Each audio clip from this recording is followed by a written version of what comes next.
आज मैं बात करूंगा आर्टिकल के बारे में। है तो आर्टिकल बहुत ही सिंपल, सिर्फ इसमें तीन ही चीज पढ़ना होता है, ए एन द। लेकिन बहुत सारे लोगों को इसमें बहुत सारे प्रॉब्लम्स आते हैं और कंफ्यूजन भी होता है। तो आज इस वीडियो में उन्हीं सब का सॉल्यूशन मैं लेकर के आया हूं। बस वीडियो के एंड तक बने रहिए। शुरू करते हैं आर्टिकल। तो सबसे पहले देखिए आर्टिकल का डेफिनेशन क्या है। आर्टिकल का डेफिनेशन है a an and the. A an the को हम आर्टिकल्स कहते हैं। अब देखेंगे काइंड्स ऑफ आर्टिकल, आर्टिकल के प्रकार। तो दो प्रकार है आर्टिकल के, इनडेफिनिट और डेफिनिट, अनिश्चित और निश्चित। इनडेफिनिट आर्टिकल देखिए, तो इनडेफिनिट आर्टिकल में ए एन ये दो चीजें आती है, ए एन, इसी को हम इनडेफिनिट आर्टिकल कहते हैं। और ये इनडेफिनिट क्यों है, अनिश्चित क्यों है? क्योंकि ये किसी निश्चित व्यक्ति, वस्तु या स्थान को की ओर संकेत नहीं करता है, नहीं बताता है कि कोई व्यक्ति, वस्तु या स्थान की ओर संकेत नहीं करता है। डेफिनेट क्या है? डेफिनेट आर्टिकल द है। The is called the definite article. The को हम डेफिनेट आर्टिकल कहते हैं। यह निश्चित व्यक्ति, वस्तु और स्थान की ओर संकेत करता है, इसीलिए द जो है एक निश्चित आर्टिकल है। अब हम देखेंगे uses of a and an. A और एन का क्या प्रयोग है? तो ए जिसका मतलब होता है एक। तो तीन बातें यहां पे आप ध्यान रखिए। सबसे पहले सिंगुलर नाउन के साथ, एक वचन के साथ ए का प्रयोग होता है। कॉन्सोनेंट के शब्द से शुरू हो, ठीक है। वॉल्स और कॉन्सोनेंट आप जानते होंगे, 21 कॉन्सोनेंट्स होते हैं और 5 वॉल्स होते हैं। तो ये 5 वॉल्स को छोड़ करके बाकी सारे कॉन्सोनेंट्स के साथ आप ए का इस्तेमाल करेंगे। कॉन्सोनेंट की साउंड भी आनी चाहिए, सिर्फ कॉन्सोनेंट से शुरू नहीं होना चाहिए, कॉन्सोनेंट की ध्वनि भी चाहिए, तभी आप ए लगाओ। जैसे a girl, a man, a boy.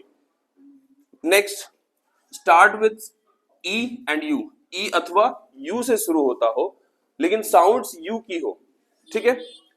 अभी तो आप कहोगे सर आपने कहा बॉल्स के साथ ए नहीं आता है, तो मैंने कहा हाँ, ई और यू बॉल्स है, लेकिन साउंड क्या है?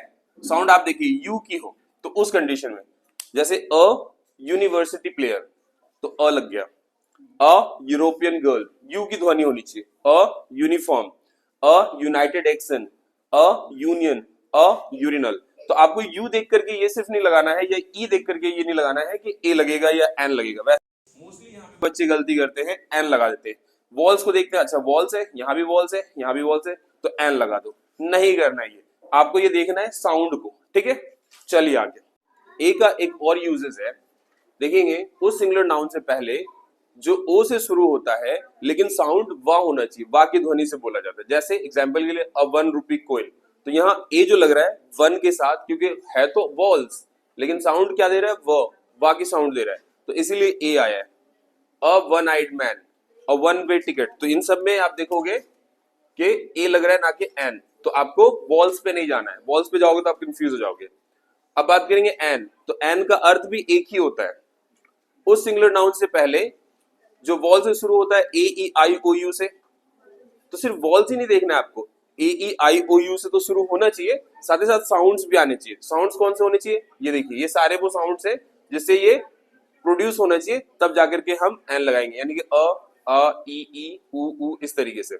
एग्जाम्पल के लिए an apple, an egg, an eye, an eagle, an ear, an orange, तो ये एन की यूजेस है। एन के और क्या यूजेस है ये देखेंगे हम। नंबर 2, उस सिंगुलर नाउन से पहले, उस एक वचन से पहले जो किसी कॉन्सोनेंट से शुरू होता है, ना कि वॉल से, लेकिन वॉल की ध्वनि से बोला जाता है, यानी कि है कॉन्सोनेंट लेकिन साउंड क्या आ रहा है? वॉल्स की। जैसे an M P, an M L A, an S H O, तो यहाँ पे साउंड क्या दे रहा है? वॉल्स की। शुरू किससे हो रहा है? कॉन्सोनेंट से। लेकिन एक चीज ध्यान रखना, फुल फॉर्म्स में ये नियम काम नहीं करेगा। अगर इसी का मैं कर दूं फुल फॉर्म, जैसे मेंबर ऑफ पार्लियामेंट, तो अब यहाँ पे ई आएगा, अ मेंबर ऑफ पार्लियामेंट, ठीक है, ना कि एन मेंबर ऑफ पार्लियामेंट आएगा। तो फुल फॉर्म्स में ये नियम लागू नहीं होगा। थर्ड है, उस सिंगुलर नाउन से पहले जो साइलेंट वर्ड से शुरू होता है, जैसे एन आर, तो आर जब आप देखोगे तो आर में एच साइलेंट है, ओ यू आर पढ़ा जा रहा है। An honest man, H silent है, O N E S T produce हो रहा है, तो ऑनेस्ट मैन। ऐसे इट्स एन ऑनेस्ट या it's an honour, I will take half an hour, तो साइलेंट वर्ड में भी आप इस तरीके से एन लगाएंगे। बात करेंगे अब हम दा के बारे में। बात करूंगा मैं आर्टिकल में दा के बारे में, तो चलिए शुरू करते हैं दा। तो हम देखेंगे नक्षत्रों के नाम के साथ, with the name of planets, यानी कि प्लैनेट्स के नाम के साथ द आएगा, जैसे the sun, the moon, the earth. दूसरा है दिशा, डायरेक्शन, लेकिन ध्यान रहे प्रेपोजिशन के केस में, जैसे the sun rises in the east, अब द से पहले इन यानी कि एक प्रीपोजिशन है, तो इस केस में आप द लगा सकते हैं। दूसरा देखते हैं, sets in the west, again the से पहले इन, तो प्रीपोजिशन के केस में लगाएं। He was going toward the south, अब यहां पे आप देखेंगे द से पहले toward, again it is a preposition. Third देखते हैं, शिप्स, बड़े बड़े जहाजों और ट्रेन के नाम के साथ, जैसे the INS Vikrant. INS Vikrant एक बहुत बड़ा पानी का जहाज है जो भारतीय सीमाओं की रक्षा करता है।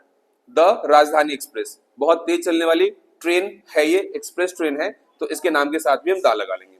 सीज, समुद्र, ओशियंस, महासागरों के नाम से पहले भी हम दा लगाएंगे। एग्जाम्पल, द अरेबियन सी, अरब सागर, द इंडियन ओशियन। तो इस तरीके से आप समझ सकते हैं। आगे चलते हैं, कैनाल्स, नहरों के नाम के साथ, झीलों के नाम यानी कि लेक्स के नाम के साथ, जैसे द पनामा कैनाल्स, काफी मशहूर नहर है ये, ठीक है, कई बार इसके लिए युद्ध भी हुआ है पास्ट में, तो इस तरीके से हम मशहूर नहरों के नाम के आगे हम दा लगा लेंगे। जैसे the Dal lake, Dal lake Kashmir का काफी जाना माना लेक है, तो उसके नाम से पहले भी हम दा लगाएंगे। फिर हम बात करेंगे माउंटेन्स, पहाड़ों के नाम के से पहले, और आइलैंड, द्वीपों के नाम से पहले। एग्जाम्पल, द माउंट एवरेस्ट, ठीक है, माउंट एवरेस्ट काफी जाना माना और काफी लोकप्रिय पहाड़ है, इसीलिए हम इसके नाम से पहले दा लगाएंगे। आइलैंड के द्वीपों के नाम से भी पहले आप दा लगाएंगे, जैसे द अंडमान। डैम्स, बांधों के नाम से पहले, और डेजर्ट्स, मरुस्थल के नाम से पहले भी, जैसे the Bhakra dam, the Thar desert. Religious चीजों के साथ, पुस्तकों इत्यादि के साथ भी हम दा का प्रयोग करते हैं, जैसे the Gita, the Bible, the Quran. Newspaper, समाचार पत्र, मैगजीन के नाम से पहले भी हम दा का इस्तेमाल करेंगे, जैसे द टाइम्स ऑफ इंडिया या द टाइम्स। महत्वपूर्ण पद है या भवन है या कोई विशेषता वाली चीज है, तो उसमें भी हम दा का इस्तेमाल करेंगे, जैसे द प्रिंसिपल। तो प्रिंसिपल एक बड़ा पद है, तो आप जब लेटर लिखते हैं तो उसमें भी लिखते हैं टू द प्रिंसिपल, तो द ताजमहल एक अच्छा भवन है, काफी लोकप्रिय भवन है, इसीलिए हम दा लगाएंगे। विशेषता प्रकट करने के लिए, वैसे दा का अधिकांश इस्तेमाल जो है विशेषता प्रकट करने के लिए ही होता है, जैसे the apples of Kashmir are very sweet. तो यहाँ पे सेब की क्या विशेषता है कि वह बहुत मीठा है, खास करके कश्मीर का सेब बहुत मीठा है, सो इसीलिए एप्पल से पहले दा आ गया। तो इस तरीके से और भी हम दा के इस्तेमाल कर सकते हैं। और भी ऐसे इंटरेस्टिंग वीडियो के लिए बने रहिए मेरे साथ। Thank you very much.